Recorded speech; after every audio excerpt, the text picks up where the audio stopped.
everybody. Welcome to UGA Sports Live. My name is Radi Nabulsi. I'm joined by Dayne Young and, of course, Jim Donnan, the former Georgia Bulldogs head coach. The number one reason everybody is tuned in on a Tuesday evening at 6:30. We appreciate everybody bearing with us as we moved our time around. We needed to make accommodations for some meetings earlier in the day, and now that those are wrapped up, we have Coach joining us, and he's here to answer your questions. And, of course, we're going to pepper him with ours. If you would, please share this with your friends. We love it when you folks share this show on your social media sites. I love going on Facebook and seeing that somebody shared it. It does mean a lot to us. It really helps us because, the more we can share it, the better. So, I saw somebody when I was eating lunch today that told me they said that they saw that we were going to be on the 6:30 tonight. So I said, well, that's good. You got to eat lunch today too. So for those of you who person did it, and my daughter was on her way to get something to eat and said it popped up on her Facebook that we were going to be on at 6:30. So she told me she was missing it, but she'd watch it when she got home. Nice. I appreciate all the folks that are tuning in. Remember, there, if you have a question, go ahead and pour one, pop it into the comment section there, and we will get to it. First things first, Coach, Georgia lost a former mascot today, and I know that we got a lot to talk about, but I think that's newsworthy.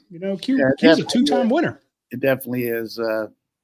Nobody has a mascot like ours, and it's family for all of us, and of course the Siler family, all the love, and lost their father this year too. So it's been a tough year.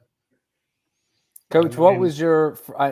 I know you know college football, so you knew about UGA before you got the Georgia job. But just when you realized what that family, what that institution, what that mascot means to the fan base, what was your intro to that when you first became Georgia's head coach? I'll never forget it. We were talking about Claude Felton and I were talking about our first cover for the back then, the annual thing that you put out for the team, that was a big deal. But it's kind of keep up with everybody, show you facilities and all that. And he said that he presented. He said, "Well, a lot of people like to see UGA on the front." I said, "UGA on the front of our deal?" I said, "Come on, I want to put the players on it." But after I was here, I could see why that. But that just kind of shocked me that we were considering UGA over Hines Ward and some of those guys, but he made sense though. It was definitely something that I should have considered, but that was my first deal there. Hey, I'll tell you another quick story. One of Georgia's biggest donors, this guy that you wouldn't know him from anybody else. He doesn't ask for a whole lot. He's given a ton of money to UGA, and when you're giving money like that, they're like, "Well, what would you want? Do you want to sit down with Mark Richt? You want to sit down with Kirby Smart? You want to have dinner with so-and-so?" When you give big money, you get big access. And he goes, "Can I get on the field and get a picture of UGA with my kids?" Yeah. I tell you, the other thing with me, that's all he wanted, a picture of the UGA. On our first trip, I was trying to change a little bit, put the bigger kids in first class and all the people that ride in first class who do a good job for us, but they were, administrators and all. And they said, "Well, we got to save a place for UGA up there." So, come on. So, I found out pretty quickly, but I tell you, UGA deserved everything he got. That's for sure. Yep. In the news, there's not a whole lot of coaching news, which is good. But again, you did point out that either last week's show or the week before, you mentioned that Georgia has had very little coaching change. And then, of course, T-Rob is hired, Muschamp steps down. And, of course, as the NFL and coaching carousel continues, I'm sure that a lot of Georgia coaches are being looked at, but nothing's really changed a whole lot this week that we need to deal with. But I guess the big news of the weekend was Caleb Downs was looking at coming to Georgia. He was coming to Georgia. Now he's going to Ohio State. Ohio State's spending a ton of money on NIL. Texas is as well. Texas A&M is as well. And I guess we need to touch on the fact that Caleb was coming until he wasn't. It was a done deal. Coach, give me your thoughts on that whole situation, and then we're going to touch on who Georgia actually has. Yeah, it's been, you can't beat a dead horse to death. It was certainly close. It's kind of like a guy or a girl getting ready to get married and then not walking down the aisle. The kid was over here looking at apartments, getting his himself straight for getting admitted, and Dr. Moorhead had worked that out for him at late admittance after the drop ad, and something really changed between about 2:30 on Friday and 8:30 when he announced. So, and a lot of speculation about the money, and I'm sure it is, but I think deep down, he had an affiliation with Ohio State when we were recruiting him before. I mean, I don't know if the family was mad about not taking his brother or what, but and then there's rumors about that Ohio State's actually giving his father a job up there. So he is a coach, so who knows? But he's definitely a good player and he's a good kid. But we got a lot of them that we want to talk about tonight, and I'm sure your other shows that you beat it to death too. So hey, he's not coming here, but we'll still have a chance to have a good team. Well, with your coach's eye, that's why we had the idea to do it this way. Let's talk about the guys in Georgia's secondary this coming year. And I tried to group these into corner and safety and star, but Coach, you know that some of these guys are cross-trained and could play multiple spots. So correct me if I have that mislabeled. Right. I'll start with some corners. Daylen Everett. I think the thing about Everett, he's had so many people scrutinize him because we were so good at the other corner with Lassiter that everybody seems to look about what he can't do. But I really felt like that interception in the bowl game is really going to propel him to a big spring. He's got a lot of confidence now. He really worked against some good receivers for the last 2 years. He's a very talented guy, and I think the sky's the limit potential with his size, speed, and now that he's had the rigors of being exposed to the competition and having some success and some balls thrown on him. But you see that happen in the pros. These guys get beat, but I'm high on Everett. Julian Humphrey. I was just really happy to get Julio back because I saw what he could do when he had the opportunity, and then he got his shoulder hurt, kind of a weird injury to his scapula. I can't pronounce exactly what they call it, but that put him behind the 8 ball. But the fact that he stayed is really going to be huge for us because now we're going to have not only him, but also another guy that stayed in Harris that we'll talk about. But Julio's got the kind of speed and the catch-up speed that you need at corner.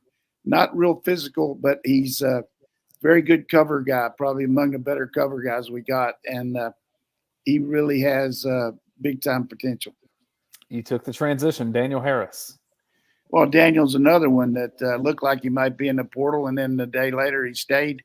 But you can imagine the angst that these kids have when they got people telling them they can go play somewhere else and so-and-so is going to be here and all that. But he's very long, not real put together as far as being extreme, look like Keeley as far as built up, but he can cover and he's got long arms and going to be a real fight. I would say dog fight, but this is Georgia Bulldog. It's going to be a real fight for those corner positions. Chris Peel.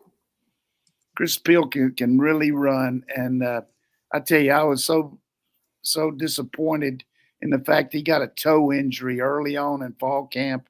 Really put him behind the 8 ball because a guy's really counting on his feet to be a corner, and he was struggling, but he was trying. He was out there meeting and on the field and listening, but made dramatic improvement over the bowl game. I'm talking about those 15, 16 practices he had going full boat. He's a real sleeper for us, and I'm fired up about Peel. Really? That's because, again, to your point, we hadn't heard a whole lot about him. Shit you, man. I really would. When you said really, hey, I'm just telling you. I'm just glad because, again, we don't hear about him a whole lot. I didn't know about Peel because of his foot and everything, but he's good. I just had to throw that out there. I'm sorry. Pride of Bishop Gorman, Justin Rhett. Well, Justin has been around and, more of a safety type probably, but can play star. He's got some ability, but he's not quite as talented maybe as some of these other guys. And he's got to get in there on special teams and just keep developing. He's a guy that, though, like if you've seen Kirby keep defensive backs around here and the way they surface later in their career, like Amir Speed or the kid that transferred to Arkansas. I mean, he's got a Bring it. chance, but I don't see him being one of the top guys right now. The true freshman coming in that could participate at corner, Ellis Robinson. Well, I mean, that's just a given. We hadn't had many guys come in with the physical traits that he has. I mean, he's ranked as the top corner in the country, and he should be. And got really long arms, can really explode on the ball. And what I liked about him in the few days he was here to work with our guys, I didn't see a lot of them, but I saw a couple days, and he jumped right in there against the good guys and challenged them. I mean, this guy's going to be a force for Georgia. Mr. Everything Swainsboro, DeMello Jones. Well, I tell you, watching DeMello in that playoff game, I mean, good Lord. I mean, he tried to carry that team on his back. And he's just a Georgia kid that wants to be on our team, and he's just got so much talent that he's a little raw in certain skills right now because they don't, you don't get a lot of technique no matter where you are, but he'll get that here. The sky's the limit for DeMello. Andre Evans. I'm just telling you right now, mark this guy down in your black book of people to watch because he is really a guy that is a technician. I like the way he worked on the field, listened, no nonsense type guy. He's physical looking. He jumped up in drills and we do the tackling drill where you don't put him on the ground, but get off blocks and do things. I was really impressed with him. I'm talking about close to making my mouth water, but not making my mouth water. But he, for the fans that know me, that if I give him a mouth water, I mean, a mouth water is Jalen Carter first day. But this guy is really, I mean, and I'm not overrating these kids right here. I'm telling you straight out. No, yeah, you were straight. You were honest. You said this so and so won't be good, so and so or not good, won't be in the top. They won't, but I'm just going to say this kid here. You hear so much about Robinson and DeMello Jones, but he's right in there ability wise. I mean, really good player. Well, let me pause there and ask that group of corners, and there's still transfer portal. Things could happen and people could be added. But how do you feel about that position group?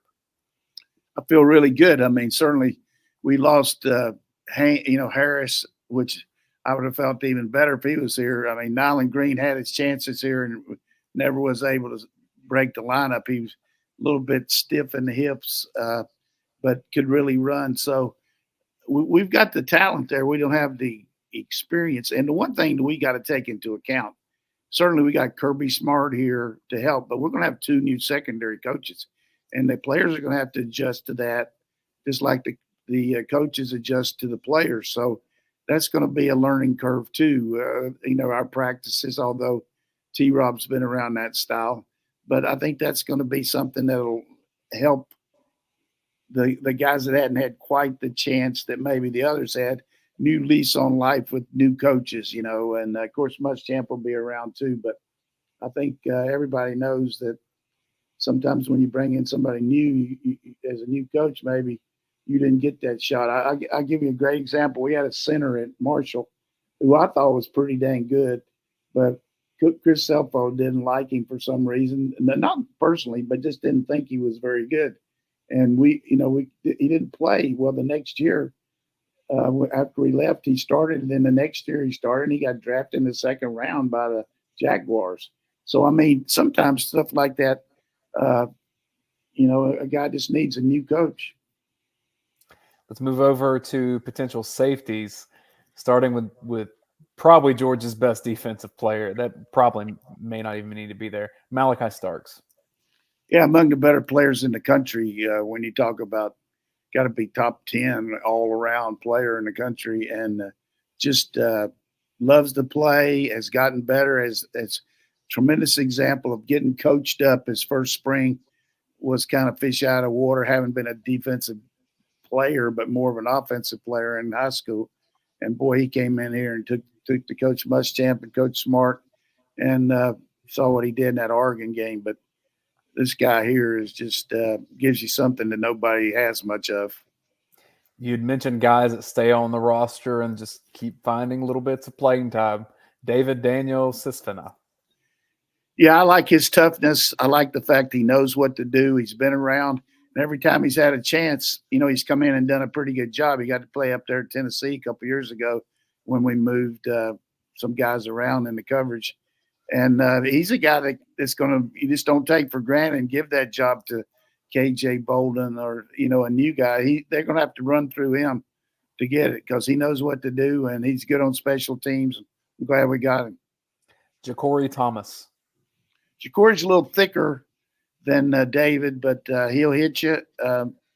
Needs to work on his ball skills and work on some other coverages, but he's another guy that's just been around the system, and he'll benefit from the spring getting those extra reps. He's somebody you're going to have to beat out to get on the 2 deep. Fan favorite Dan Jackson. Dan the man, I'm telling you now, I love that kid.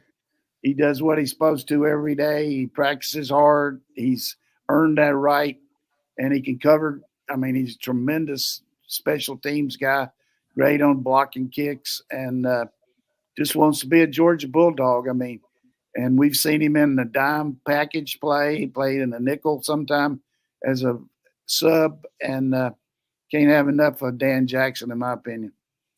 Incoming freshman KJ Bolden. Well, KJ, just an outstanding athlete, played both ways over there at Buford, got the length, got everything you want. He's going to have to learn the system and all, and it's not an easy system because of the checks and all, but he can cover, and he knows how to play the ball in the air, and with his receiver skills, a lot like Malachi there, can play the ball, and, he's just going to have to earn his spurs, but you got 2 5-star guys there in him and Ellis Robinson, and there should be. I mean, they're top 15 players in the country. You get the number one safety, the number one cornerback. I mean, that's a pretty good class. Number one inside linebacker. Yeah. So we had a couple more. Who's that? Kyron. Well, same question about safeties. You feel good about that group?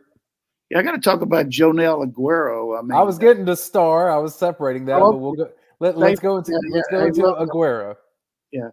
Hey, this guy here is just can knock you back, and he can cover too, and he'll fit right in there for when with Tyke leaving, and really benefit from having not to be the guy as a freshman because he probably wasn't rightfully ready to go in there and jump in and play all the stuff you got to play. But man, I'm telling you now, I kid about him being a Mike Tyson guy. I mean, there's guys that Sugar Ray Leonard and all that, like a Mike Tyson. Woo!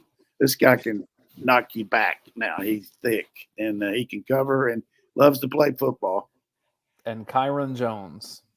Kyron is from the same area there that Peel from Charlotte has got pretty good speed, but he's got to work some to get to be in the 2 deep. I mean, he's just not doesn't have the hips and the flexibility that I've seen some of our guys have, but he definitely improved a lot from coming in. Both of those guys didn't come in till June, but he'll have to play on special teams to really get on the field, I think.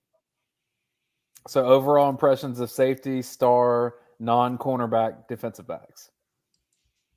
Well, you got a big difference between potential and performance, but I give potential A plus, and the guys that have performed probably B plus to A minus because of Starks helps it out, but we got a lot of question marks, that when these guys got to come in there when the band's playing and do it, but they're going to be a lot better because of the guys we're going to have in the 7 positions, other positions out there, or the 6 if we have a star.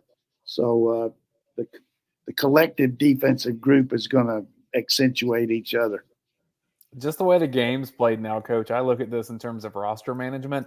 I feel like every team is always looking for more wide receivers, and I think every team is looking for more cornerbacks, Georgia included. Well, you sound like Kirby Smart, he loves those. He's trying to, first of all, make sure we got enough people to really be good on special teams. And if you look at our special teams, 2 gunners last year were Arian Smith and the kid from Missouri. Those 2 guys did a tremendous job, but they were wide receivers too. So you can't have enough receivers and defensive backs, particularly corners. Corners are, particularly guys that can play as much man as we play. Hard to come by, but we love to play man, and we like to play match, and we like to play 2-man. So that's not going to change. Coach, along those lines, we had a question that came in on Facebook, and I want to, while you're talking defense and talking secondary, let me see it. This comes from Dog O'Clock. He says, "What is Georgia's base defense? Even tight base coverage." He wants, when you're expecting Georgia to line up, what do you see them line up in? Is their normal or their majority? Well, we're more of a 3-down look, but we can get to a 4-down. But we play, nose tackle and 2 defensive ends, and then we have a jack linebacker and a star. But basically, it's just it's a basic 5-2 defense. But the 3 guys can be anywhere between the nose guard and out to the tackles, and then those ends can be 9 or out wide. Or I don't want to get into too much. But we can also play all these different packages where we have a 4-man front too. But our basically is 3 down. That's what I thought. Just wanted to. I figure if Dog O'Clock's going to go ahead and ask it, I figure I'd get you to answer it. And what time is Dog O'Clock really? I want to know. Same time as all the time. dog. It's Dog O'Clock all the time. I think it's a great handle. That's really good. Or her, I don't know who it is, but they sent it in. We had some pretty good questions to pop up there. We got some in the comment section too that we'll get to. I had a guy that played high school with me. His name was 6 o'clock. I told this guy that I had this thing going at 6:30, and he still called me. So, but anyhow, I had a guy on my team who's called Johnny 6 o'clock. He called because he's real tall. He liked to call himself 6 o'clock. It was pretty good. I love it.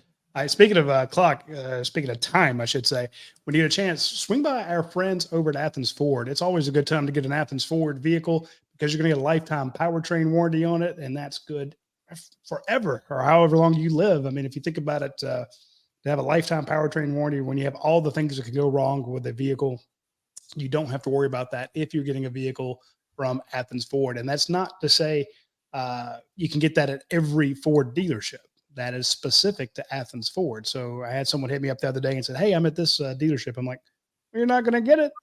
Like, "Oh, what do you mean?" I'm like, "Well, you got to go to Athens Ford to get that." Now, of course, it's not on every vehicle they sell, but it's on the vast majority. Of course, all the new ones, and most of them are pre-owned. So if you're buying a car over there, a Toyota, Ford, Honda, whatever, and it's under 80,000 miles, very likely it will have a lifetime powertrain warranty on it. So when it comes to being a good steward of your time, check out Athens Ford, and they will take great care of you when you go out there. Also want to mention our friends at myperfectfranchise.net, Andy Ludecky and Brent. They do yeoman's work when it comes to taking somebody who has limited amount of time, because you have a job, you have a career, and saying, look, if you want to get out of the rat race and you want to do something new, you want to try something that allows you to build wealth, not just work for somebody else. If you want to be the person in charge, you want to have a lot more PTO, you want to be the person in command, build something that you can hand down to your kids, go to Andy Ludecky at myperfectfranchise.net, and he will guide you through the thousands upon thousands of franchises that are out there for your amount of time, your amount of investment, and what you want to do with your life. So hit him up, and they are both of them are fantastic at knowing the right questions to ask. The worst thing you can do is go into something with an assumption about how things work. They can ask the right questions so that you don't get caught unawares. So check out myperfectfranchise.net. And just like a bunch of other Georgia readers of UGA Sports have done, there's a bunch of brand new business owners in this market who follow Georgia football. And it's you can't go wrong with them. I guarantee it. And it doesn't cost you anything. So hit them up when you get a chance. a lot of the people who have been following Georgia football have also been following Alabama football, not just for Caleb Downs, but just to see how many players are leaving from Alabama. Coach, are you seeing that in your circles too, of just people keeping their eyes on whatever that roster is turning into in Tuscaloosa right now? Yeah, I think it's a real tough situation for them, but which I'm not going to worry about them. But I do feel like that they'll probably have the most unbelievable amount of choices to pick from around the country in the May portal, that they'll be stacked up like cordwood wanting to go there. They're just going to have to decide who to take because they're going to have so many numbers, but they'll get some all-star players to make up. But the question will be, can they put it all together? Not, when you bring in so many guys, but I think their talent pool will be very similar to the team that they just lost after May. I just think it'll be a who's who of college players going into Alabama in May. See, what I hear when you say that, and I know the holes on Florida's roster, knowing that they need a lot of transfer help, not just Florida, but other teams too, that there's going to be some teams that kind of get left out in the cold here because there's just Alabama would have higher pickings in the pecking order. Yeah, I mean, I think Florida tried that last year, but a lot of the guys they got just weren't good enough, and then some of their better players have left, and they're going to have the same situation this spring when they're going to try to fortify their team, and they might be able to help them some, but nothing like what Alabama's going to do. I just and it's not because I think that's the utopia or anything. It's just you just look at a kid that was overlooked or is playing on a mediocre team or is playing on a good team, but he's got the opportunity and sees the position need at that place, at a place like Alabama. He's going to look at it. He's going to look at it hard, and then you add the NIL to it. That if he's at a big school, it won't be as much different. But a smaller school, it's amazing what those kids don't get hardly anything. So it'll be a significant difference in their talent level after the spring. It'll just be really night and day, I think. And I can hear the sympathy in your voice. Yeah, I mean, but we'll have the same situation that there'll be some guys that maybe we can pick up because some guys that might leave, but it's just the way of the world now. I mean, you got to adjust until they make a different rule. You got free agency twice a year in college football. And then you have. Well, I mean, look at basketball. The entire basketball team changes every year. It seems like. Right. I mean, and I can't even recognize some of these guys on our different spring sports because of the same thing. I mean, guys that have left and people have come in, and same thing with the women too. So yeah, you're right. Baseball. Yeah, I mean, look at Oklahoma softball. They won 3 straight national championship. And they picked up 2 girls from teams, one of them from Oklahoma State, which I'm not going to hold it against her, but she's a really good pitcher. And she had 1 year left, and she transferred to Oklahoma to try to win the national championship because they had a need, because the Oklahoma pitcher left to go back to Nebraska because her boyfriend was there and she was homesick. So, things like that happened. But that's just the way of the world, man. It's the way of the world. Plus, it doesn't hurt that they all get at least $50,000 to play softball there too. $50,000. That's what I said. I didn't stutter. I think you might be drunk or something. I mean, it's 7:00. So 20, yeah. Hey, you know me. Everybody out there knows me. First drink I take will be the first one I've had in a long time. I don't drink. I know. I saw a bottle of liquor in your cabinet. Thing never been opened. That was for the recruits' mothers and dads. Side here. Coach, one of Oklahoma's softball prospects right here at North Oconee High School. She's committed, and she said, catcher for the 2025 class. I heard she's a good hitter. I mean, yeah, Switzer sent me some money. I went out there and gave it to her. No,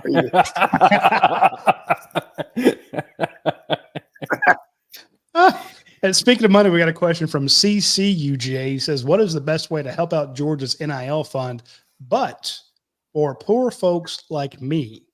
So here's a question for you, Coach. We're talking about NIL. We got some different ways to do it. I mean, you can do it monthly and just pay a minimum amount or do whatever you want to do. But there's a lot of different ways. But it's nice of you to offer, though. I mean, every little bit helps. Dayne, you would explain the Classic City Collective and their monthly program? Yeah, so they have just different tiers. I think the lowest one is the 21 Club. So that represents Georgia's 21 sports, the teams that Georgia has. And so that'd be $21 a month.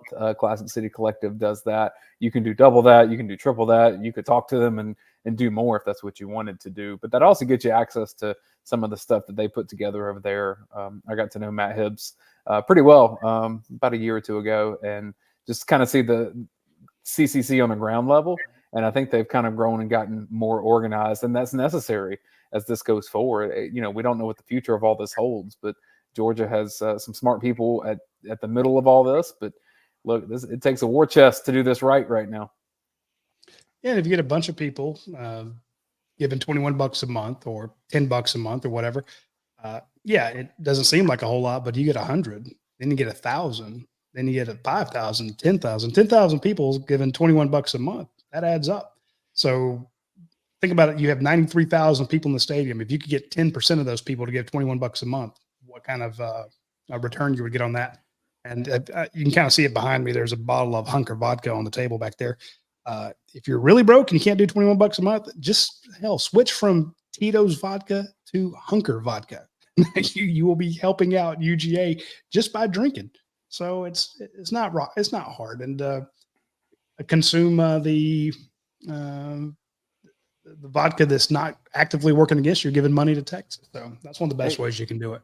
And I'm not shilling for CCC when I say this, or Georgia, in fact, but all the disappointment with the Caleb Downs, and I get that. Georgia's biggest recruit this offseason was Carson Beck, because you look at NFL and NFL draft, he could be right there in the mix and be a productive player on an NFL team next year. And he's coming back to Georgia, and that helps Georgia in a lot of ways. Him having the keys to that offense for a full offseason, another year to grow with Mike Bobo, it really puts Georgia in an advantageous spot, because even with Ohio State doing all the stuff it's done in its roster, there's still some unknown at quarterback with either Walker Howard from Kansas State or Julian Sayin, who hasn't played college football yet. So we'll see. I like Georgia's spot there with an experienced quarterback that ran an explosive offense. Well, you're right. And without the NIL, you don't get him. Yep. So, yeah, thought, Coach? No, I mean, it's pretty obvious. Smart move by Kirby keeping him here. I mean, you got to go play at Alabama, at Texas, and at Ole Miss. I mean, 3 tough places, and take a new quarterback into all 3 of those be rough.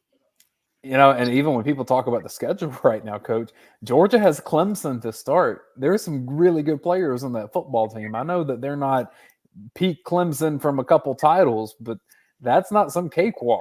Yeah, it's tough. You know, as Dabo said after the game, they won 5 in a row. Go ahead. No, they'll be tough. They'll be tough. I mean, they got good front on defense, and you know, they got advantage there a little bit. Matt Luke knows a lot about what we're doing, coaching the O-line now, and so. But I saw the early line on the game was 13, but who knows? It'll probably come down. I don't worry about the lines, except it's a pretty good indicator of what everybody thinks about the level of each team. I suspect over the next 6 months, all Cade Klubnik is going to hear is you have to protect the ball, and all those defensive backs that we just talked about, they're going to have some opportunities and get some turnovers in that game. I know we're 6 months away from a preview, but true. No, you're right. You were also talking about the fact that Carson Beck could have gone into the NFL. We have a question from Athens Bound, another good handle, Athens Bound. He said, "How many Georgia players get drafted this year?" Let's put you on the spot, Coach. Give me your number of Georgia players get drafted. Well, first of all, I want to give our good friend Patrick Garvin little bit of love for a really good piece on rating the players and talking about their pro chances and looking up all that stuff because he does a good job of that. But from my perspective, I'd say we got 8 to 10 draftable guys, and we got 3 or 4 probably that could go free agents and like that. But 3 guys for sure, first round possibilities, and Bowers, Mims, and Lassiter, and then goes on down. Got some pretty good players. So is that what you're alluding to there?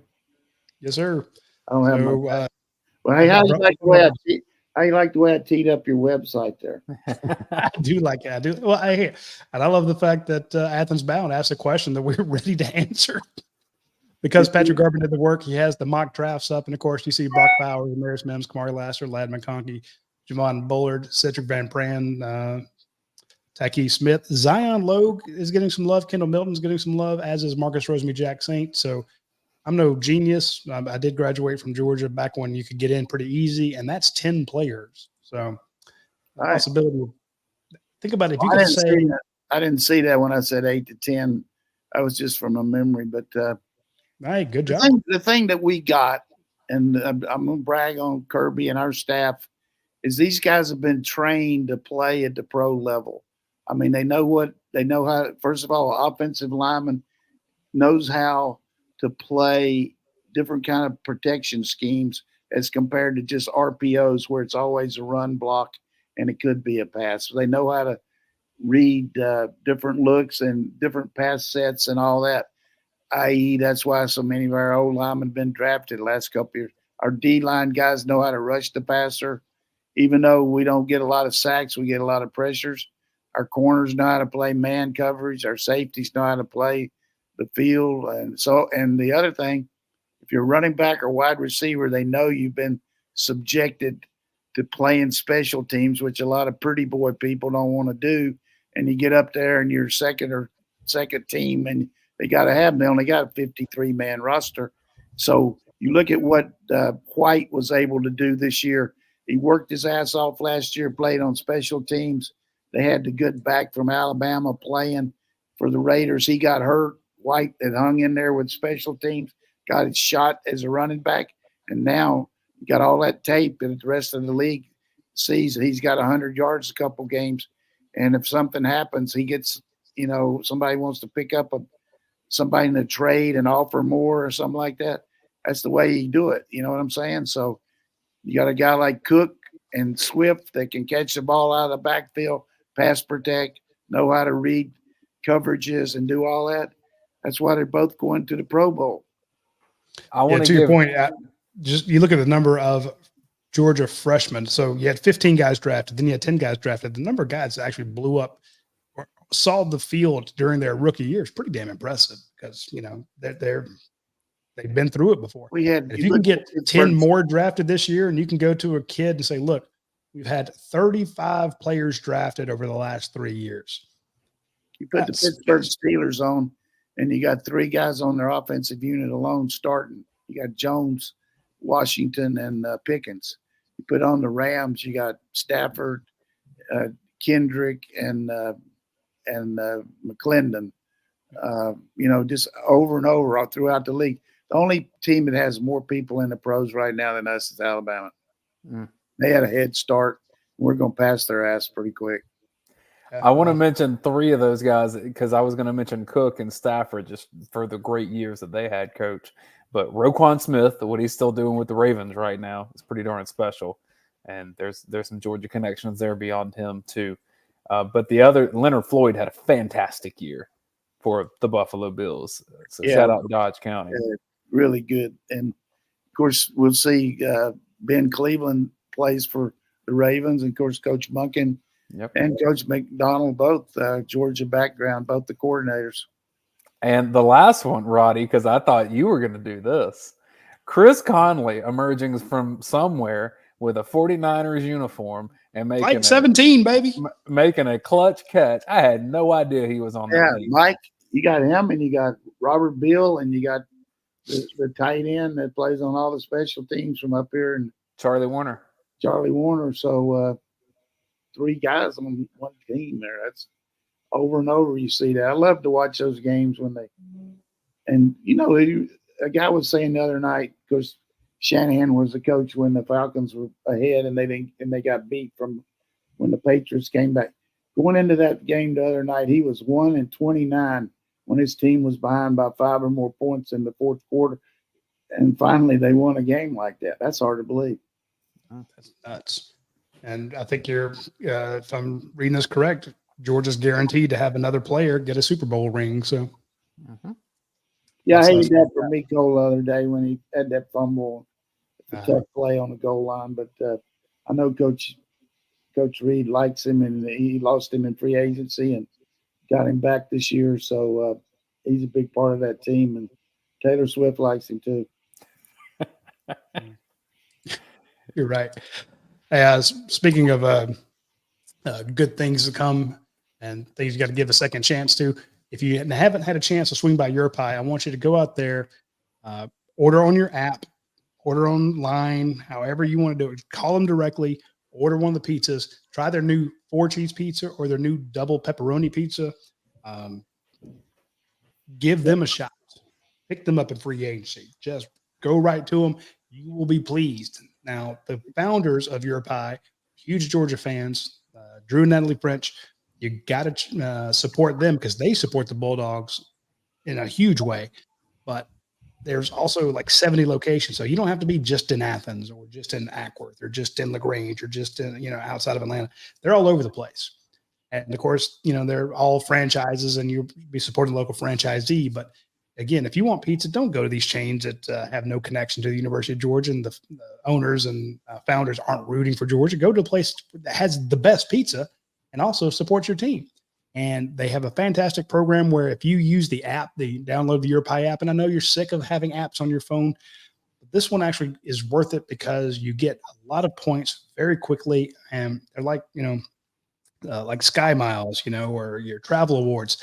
They add up super fast. And if you do it on Tuesday, and you can order a pizza for tomorrow, Friday, whenever, or you can order salads or sandwiches, those points will be double today.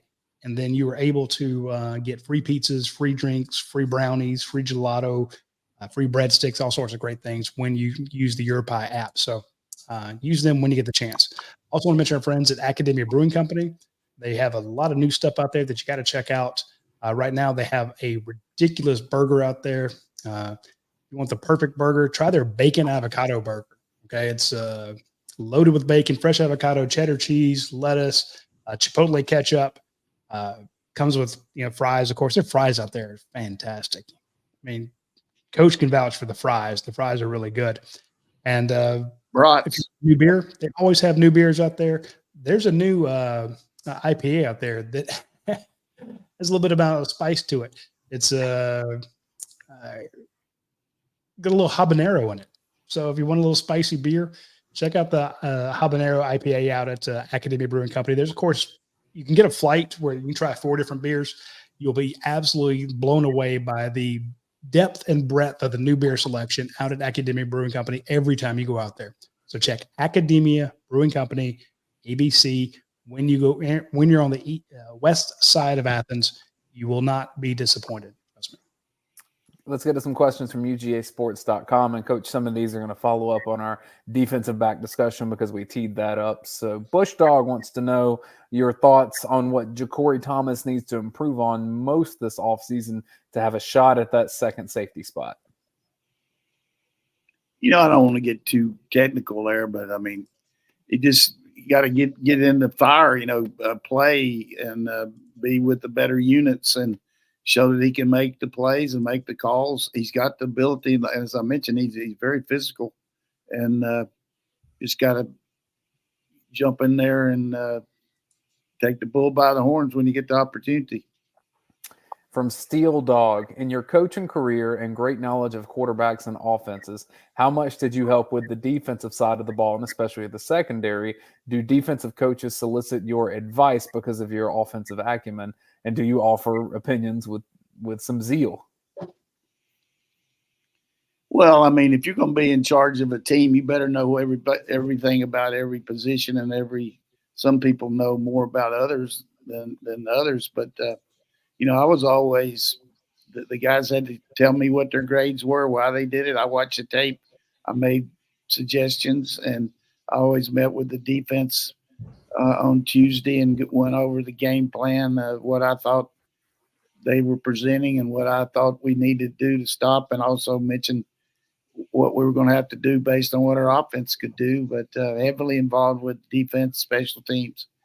That I was a punter in college, so I was always involved in the special teams planning when I was a kicker. So you got to do all that. But as far as helping people, I don't know if I help them, but they ask me to look at tape sometime and ask them what I think about it and what do you think they're going to do to attack this coverage or something like that. But it's not like they're standing in line asking me what I think anymore. I mean, but I just my biggest thing they ask me about now is player evaluations. Well, we know what Kirby Smart represents for a defensive coach and a defensive mind, but I've heard him say a few times how beneficial it was for him to be a running backs coach, to coach on the offensive side of the ball and get that perspective. I'll tell you two guys that come to mind in my career that could coach any position would be Kirby Smart and Doug Dickey, the coach that coached at Tennessee and Florida, watching them on the field. Now, there's a lot of coaches that could do that, but Kirby knows everything about every position, and they're really heavily involved. And if you better know what you're doing if you start talking to him about anything, because he'll challenge your ass. Yeah, I'm scared to talk football with him. Question from 1970 Dog.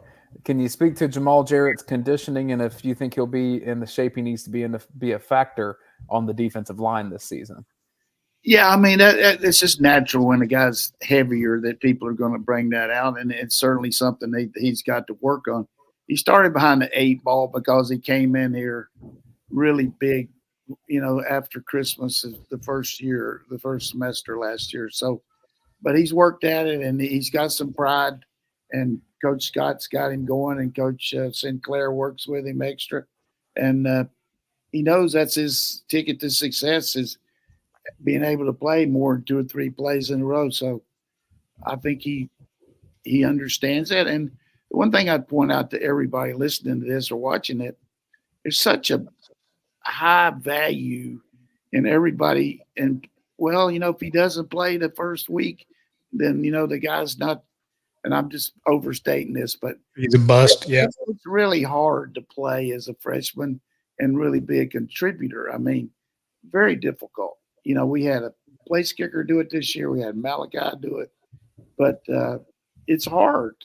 And so show a little patience. And the same thing's true with the coaches talking among each other. You right away, you get a feeling about a guy, and you need to, always keep an open mind that the guy might develop. And that's what I meant about the coaches, new coaches being in here will help some of these secondary guys because they don't have an opinion on them.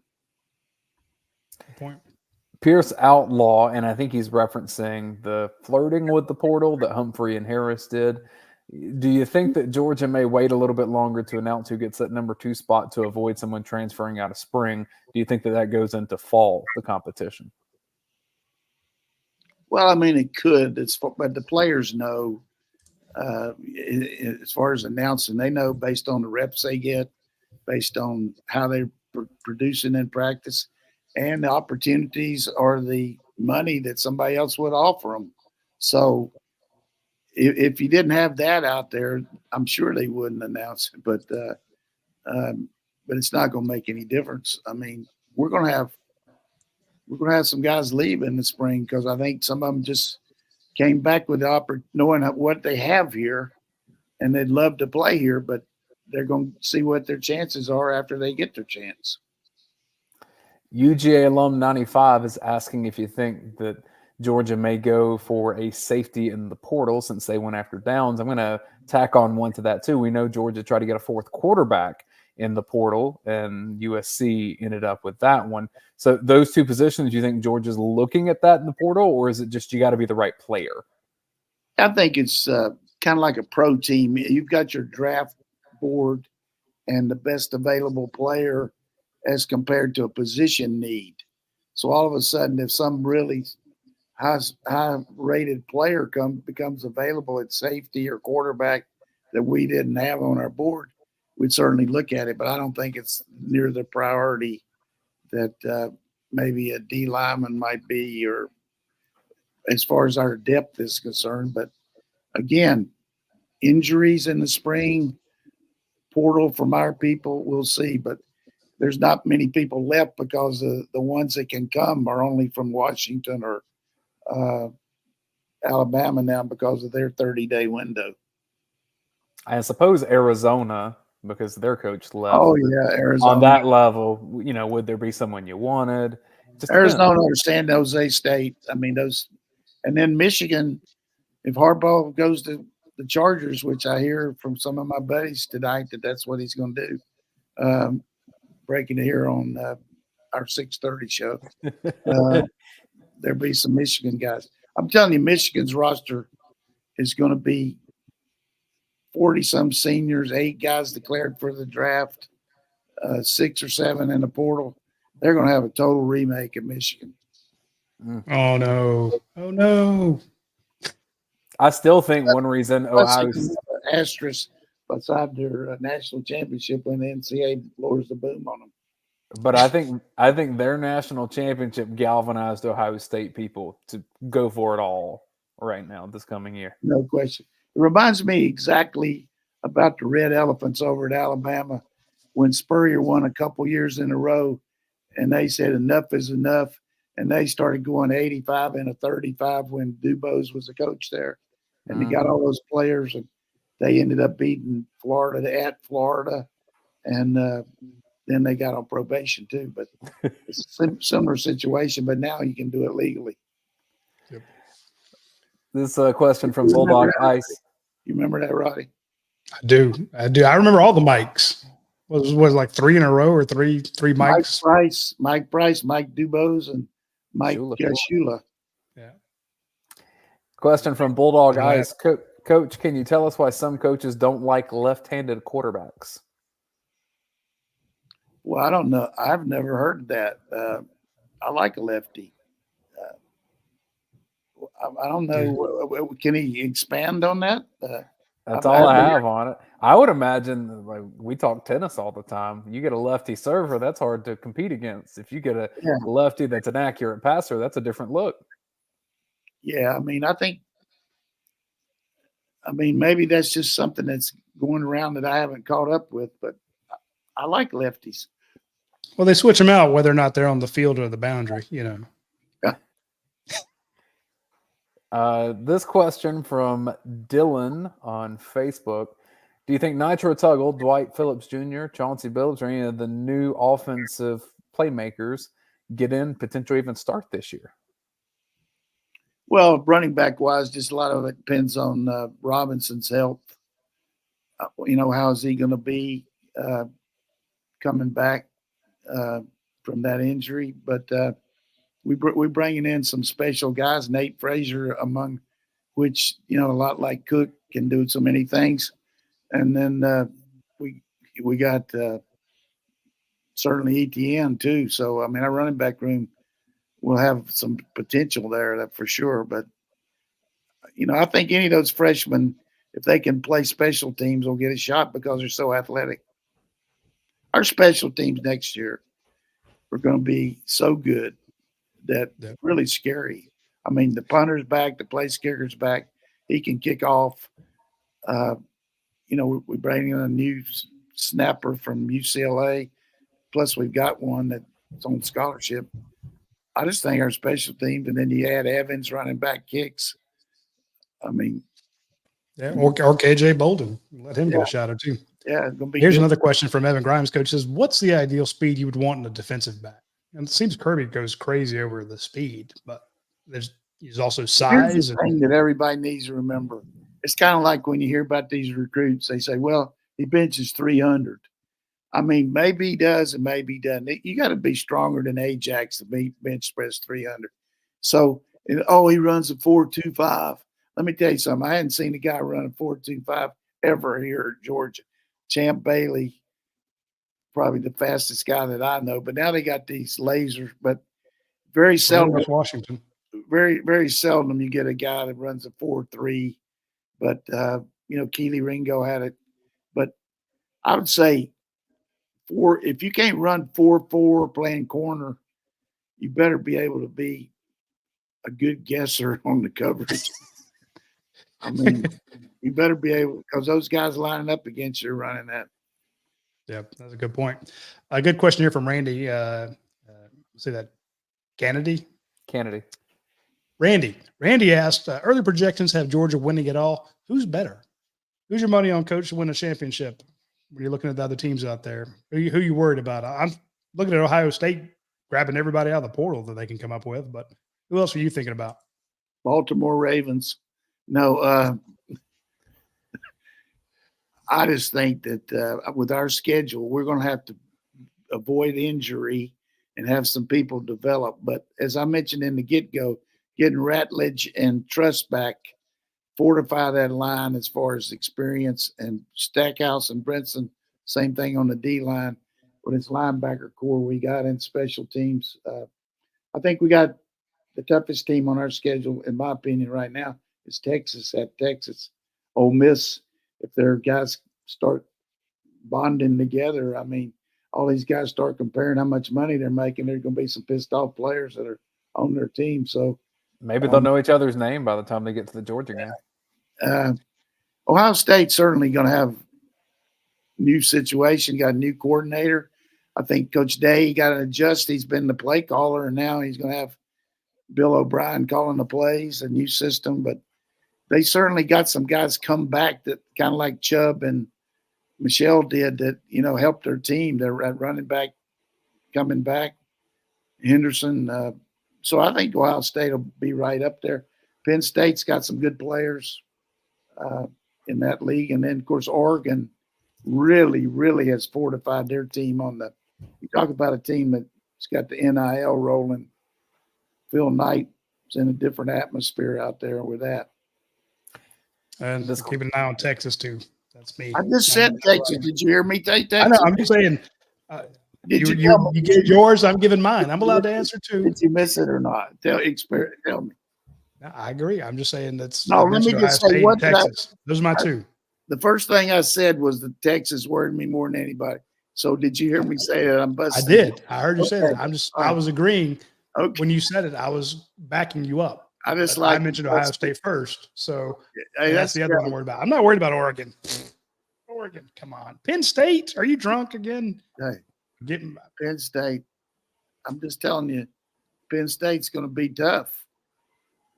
Oh man, and they need it so bad. I mean, just so many years of losing Ohio State and Michigan. They just 12 months pregnant. They could ever come around. James Franklin, 12 months pregnant. Yeah, exactly. With a 12-team player, don't sleep on LSU either. And Nussmeier's a good quarterback. They better get some defensive players, that's for sure. But bringing in that guy from Missouri, he's got a good scheme, but really ironic that 2021 he was coaching the linebackers at LSU, and Coach Kelly came in and didn't keep him, and now he got the coordinator job at Missouri, and now 2 years later he's a coordinator at LSU. Well, we talked about defensive backs all during this show. Most of my adulthood, it's been Florida and LSU developing all the defensive backs. And now I think that's probably Ohio State and Georgia. Yeah. Ohio State has had the players. I don't think they've been coached anywhere near like ours are, based on the way they've played, in the game. But they've had the athletes there, that's for sure. J-Row wants to know, DBU.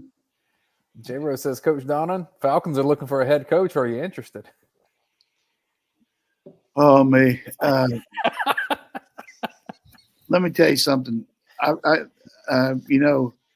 thing Jim Harbaugh says, who's got it better than us? I mean, that's the way I feel about me right now, except for my wife not being with me.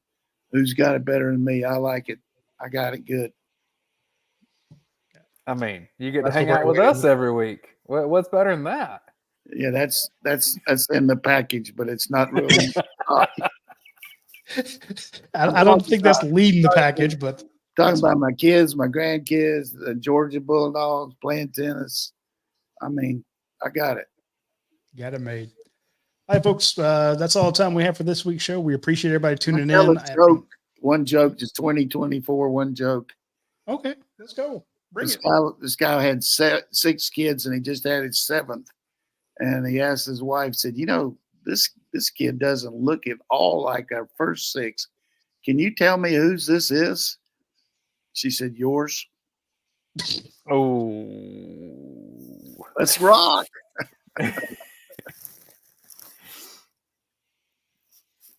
Donnan after dark. Oh, darn. That's a pretty good joke, I think. I got one along those lines, but it is not a clean joke. I'll tell you off the air. That was fairly clean. It was clean. That was clean. That was very clean. And it's a simple one, Coach. That's the key to it. Like Right, it's very simple. few. Yeah, words. I didn't see that coming. I should have been ready for that. I did tell the one about the saint on there, didn't I?